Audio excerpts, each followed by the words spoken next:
Mungkin sudah cukup terlambat untuk membahas film satu ini, tapi ternyata The Gentleman masih menjadi salah satu film dengan pencaharian tertinggi di laman IMDb. Jadi saya pikir, mungkin karya Guy Ritchie ini sangat sayang untuk kita lewatkan.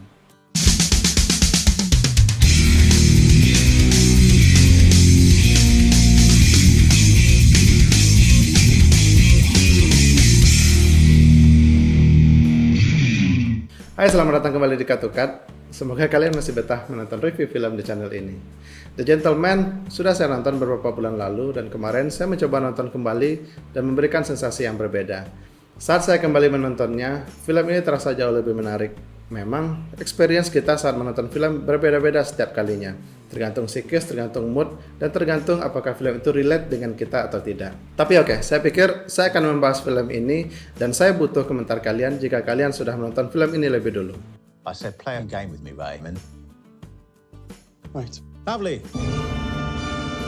I want you to imagine a character. Your boss, Mickey Pierce. You're too smart to be blackmailing us, Fletcher. The Gentleman bagi saya adalah definisi yang paling tepat untuk sebuah film keren. Dia bukan tipikal film yang memancing isu, wacana, ataupun perdebatan setelah kita menonton filmnya. Tapi The Gentleman adalah film dengan sensasi yang sama ketika kita selesai menonton film seperti Quentin Tarantino dan lainnya. Memang kedua style dua sutradara ini berbeda dan tidak fair jika kita samakan Tarantino dengan Guy Ritchie. Tapi Guy Ritchie adalah salah satu sutradara yang patut diperhitungkan dengan taste-nya. Sutradara ini sudah melahirkan film keren seperti Snatch, Rock'n'Rolla, Sherlock Holmes tentunya, dan juga Aladdin yang baru saja tahun lalu meraup keuntungan yang besar. Dan bagi saya The Gentleman ini adalah salah satu karya paling personalnya Guy Ritchie setelah ia berhasil meraup keuntungan yang besar di Aladdin. Keberhasilan Aladdin di tahun lalu jelas memberikan ruang yang besar bagi Guy Ritchie untuk lebih mengeksplorasi dirinya, untuk bebas berkarya, dengan memasukkan sentuhan personalnya tanpa diganggu oleh siapapun. The Gentleman didukung oleh aktor-aktor keren juga seperti Matthew McConaughey, Colin Farrell, Charlie Hunnam, Henry Golding, dan idola saya sepanjang masa, Hugh Grant. Dan ada juga satu pemeran wanita yang sangat saya tidak antisipasi ternyata memberikan penampilan yang brilian, yaitu Michelle Dockery. The Gentleman adalah tentang seorang pengedar ganja jenius bernama Michael Person, diperankan oleh Matthew McConaughey. Dia adalah lulusan Oxford dan memiliki industri ganja yang sangat besar. Person berencana untuk pensiun, dia merasa sudah cukup dan ingin menjual usahanya kepada salah seorang bilioner dari Amerika. Lalu kemudian rentetan peristiwa perlahan terungkap. Berbagai upaya untuk meruntuhkan bisnis Person muncul ke permukaan, mulai dari pemerasan, pembunuhan, dan berbagai macam upaya busuk lainnya. Nah, yang menarik, seluruh alur dari cerita di film ini disampaikan melalui narator Fletcher yang diperankan oleh Hugh Grant. Dia adalah seorang detektif yang sudah lama menyelidiki bisnis ganja milik Person. Yang menjadi highlight adalah cara penyampaian Fletcher yang tidak biasa. Dia menceritakan seluruh temuannya kepada Ray yang diperankan oleh Charlie Hunnam, yang merupakan asisten Michael Person, dengan cara seolah-olah dia sedang pitching sebuah skenario film. Awalnya saya pikir ini adalah film tentang konsep penulisan skenario yang bisa saja visual yang kita lihat setelah Fletcher menceritakan konsepnya adalah hanyalah visual dari skenario yang ingin dia sampaikan. Tapi ternyata skenario yang disampaikan oleh Fletcher adalah laporan lengkap tentang seluruh kejahatan Michael Person. Dan di sini Hugh Grant sangat memukau. Dia tampil seperti seorang seniman gila yang sedang ingin mempitching sebuah skenario film kepada Ray yang diperankan oleh Charlie Hunnam. Strategi Guy Ritchie dalam membuat Fletcher menyampaikan narasinya dengan cara pitching skenario ini sangat jenius dan original menurut saya, dan pada saat yang sama memberikan teror kepada Ray yang diperankan oleh Charlie Hunnam. Kekuatan di film ini terletak di dua hal menurut saya, yaitu karakterisasi dan dialog. Karakter-karakter yang khas dengan stylist yang keren bisa diekspresikan dengan tepat oleh para pemain. Charlie Hunnam di dalam film ini tampil sangat brilian, tampil sangat memukau, dan seingat saya Charlie Hunnam tidak pernah tampil sebaik ini di dalam frame. Charlie Hunnam populer dengan film Pacific Rim yang sangat mudah kita lupakan, tapi di dalam film ini Charlie Hunnam membuktikan kepada kita bahwa dia berada di level yang berbeda dari dugaan kita. Mungkin dipengaruhi oleh kumis atau jenggotnya, mungkin saja, tapi cara dia mengolah dialog, cara dia mengolah body language-nya membuktikan bahwa Guy Ritchie betul-betul tidak salah casting kali ini. Dan Matthew McConaughey seperti biasa tampil selalu mengagumkan.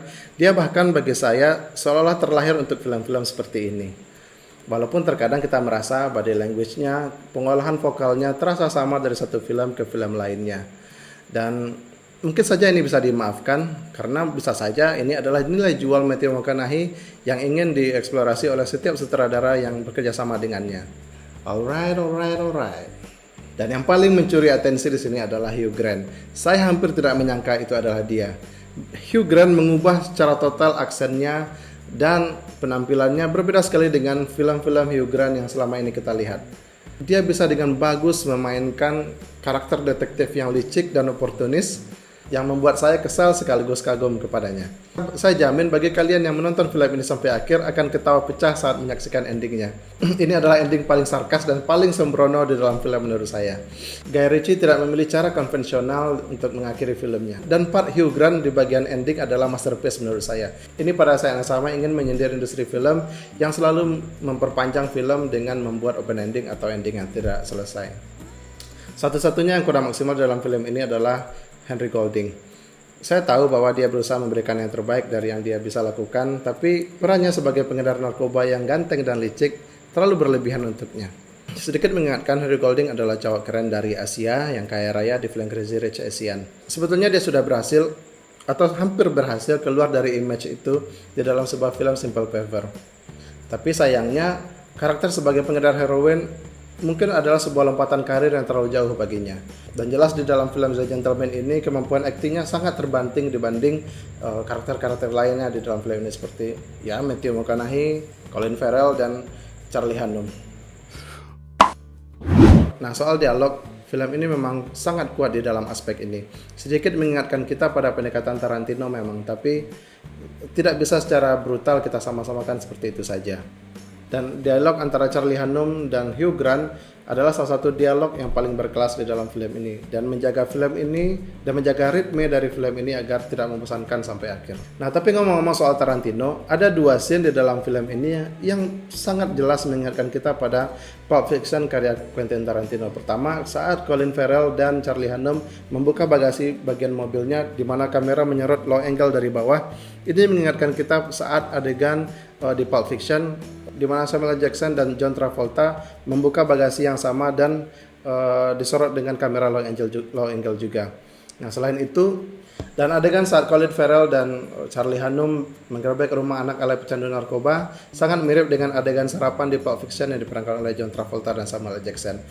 Mungkin Guy Ritchie terpengaruh dengan style Quentin Tarantino dalam mendirect film ini, tapi to be fair, ini sangat tidak mengurangi nilai dari film The Gentleman. Dan sangat mudah kita maklumi bahwa secara sadar atau tidak, bisa saja satu sutradara terpengaruh oleh sutradara lainnya saat mendirect sebuah film. Jika kalian ingin menonton film yang berhasil mengawinkan antara komedi dan kriminalitas, The Gentleman adalah opsi yang paling tepat. Jika kalian sudah menontonnya, berikan pandangan kalian terhadap film ini melalui kolom komentar. Jika belum, saya sarankan untuk nonton sekarang juga. Dan satu lagi, kalau kalian punya rekomendasi film yang bagus dan ingin direview oleh Katukat, berikan judulnya melalui kolom komentar. Dan dukung terus channel ini dengan klik subscribe, klik like, dan komen agar channel ini berkembang ke depannya. Itu saja review saya. Inilah Katukat. Salam sinema. There's only one rule in this jungle. When the lion's hungry, he eats.